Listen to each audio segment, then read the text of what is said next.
A Comissão de Defesa do Consumidor e Fiscalização e Controle deve votar até o final do ano o projeto que torna transparente a composição de preços dos transportes coletivos. A proposta surgiu a partir das manifestações populares do ano passado. 6 de junho de 2013, Avenida Paulista.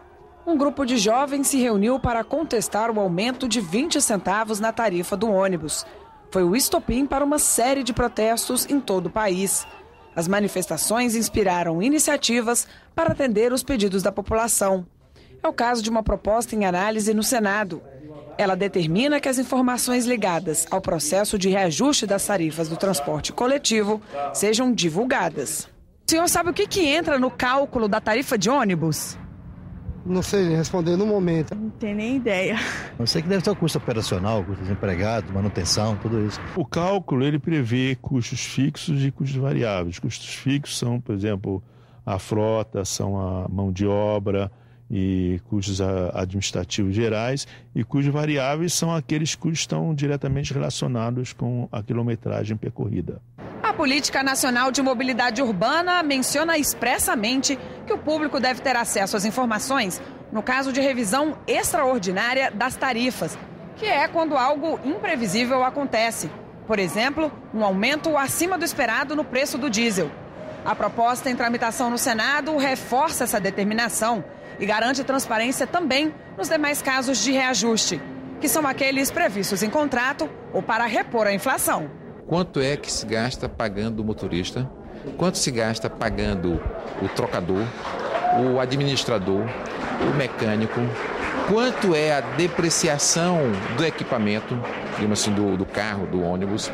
O que é a tributação? Quais isenções as empresas conseguiram, se não conseguiram? Que subsídios são oferecidos?